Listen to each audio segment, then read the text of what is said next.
And you can notice, even now, a part of you listening to the sound of these words, and another part much deeper, listening to the spaces between them. The conscious mind enjoys the story, the logic, the science. And that's perfect. It needs a job to do. But the unconscious, the deeper mind, it speaks a different language. A language of metaphor, of sensation, of knowing. And it's that part of you we're speaking to now. There's a story you've been telling yourself, a broadcast you could say. The signal sent out from the forgotten control room on a loop. Not enough. Didn't get.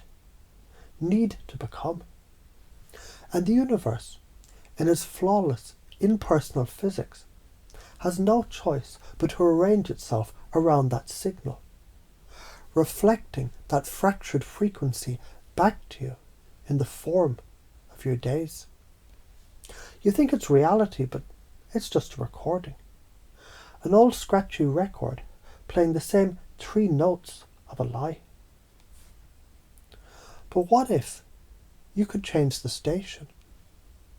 Imagine your entire being, your body, your energy, your thoughts, your intuition, your bliss, not as separate things, but as a single sophisticated instrument, an orchestra.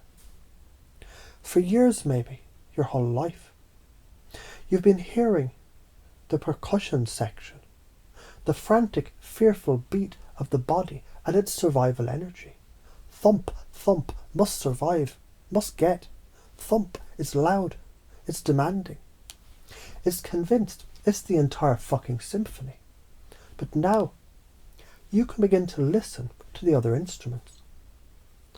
The woodwinds of the mind, capable of intricate melodies of thought. The strings of the heart, playing the soaring themes of emotion and connection. The brass section of intuition, announcing truths with a power that cannot be ignored. And the conductor, the silent, blissful presence at the core, that was there all along, just waiting for the orchestra to tune itself to its baton. This isn't about becoming someone new. It's about remembering the musician you always were. You already hum the tune sometimes. That gut feeling you dismissed. That sudden knowing of what someone was about to say. That shiver of resonance when an idea feels profoundly true. That was you, accidentally brushing against the strings of your own intuitive brass section. It wasn't a mistake. It was a memory. The science of this is beautiful. Your nervous system, it's a prediction engine. And you've been feeding it a diet of panic and lack. You've practiced leaving the present moment so diligently that your biology now believes stillness is a threat, that peace is a predator. So when you even think about slowing down, a cellular alarm screams, evacuate, abort. It's not a spiritual failing. It's a fucking biological miscalculation, a software bug. And the fix is exposure therapy for your soul. Each time you take a breath, a real breath, not a shallow gasp for air, but a deep, unhurried download of atmosphere, you're sending a new line of code through the entire system. Safe equals true. You're not just breathing. You're a cosmic electrician, rewiring the fundamental firmware of your being. You're shifting the broadcast from a desperate crackle to a clear, strong signal. And what happens when that signal clears? The ramifications, they ripple out in ways the conscious mind can barely conceive. One day, you have a hunch to call an old friend. You do it. They say, I was just thinking about you. I've an opportunity. Coincidence becomes choreography. You feel a tension in a room.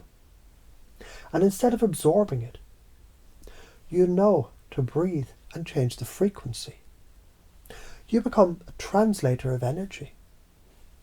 A problem that's haunted you for years suddenly unlocks, not through force, but through a quiet download you receive while washing the dishes. The universe starts collaborating with you because you've finally learned its tongue. This is the path from survival to sovereignty, and the cost of ignoring it, the karma of confusion. It's not punishment. It's just recursion. The universe, like a patient but relentless teacher, will keep giving you the same lesson in slightly different packaging until you get it. The same relationship drama with a different face. The same financial block with a different excuse. The same chronic anxiety wearing a different costume.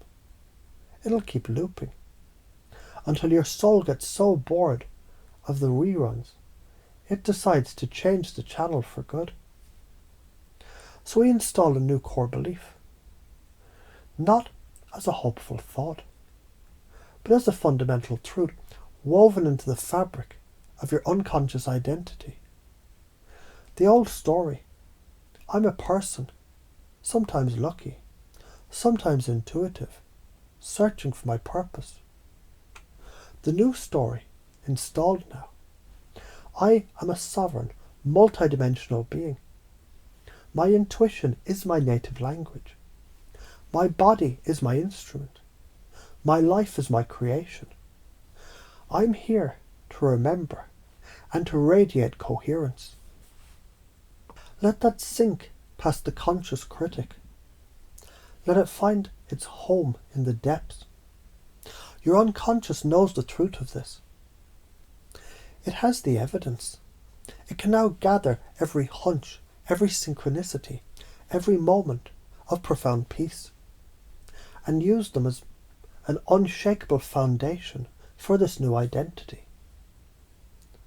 When you act from this place, you get a yes from reality, a green light, a flow state. When you feel a no, a resistance, an obstacle, you no longer see it as failure, but as a course correction from the most sophisticated navigation system ever devised. You stop outsourcing your authority. Every teacher, every book was just a signpost pointing you back to you. You are the guru you've been waiting for. You are the channel. The healing codes, they aren't something you get. They're something you are. And when you fully inhabit that, the ordinary world doesn't disappear. It starts to glow. So you can tune your breath. You can upgrade your honesty. You can clean your signal. And when the old static of the world tries to bleed through, you'll remember, silence isn't empty. It's the presence of everything in perfect alignment.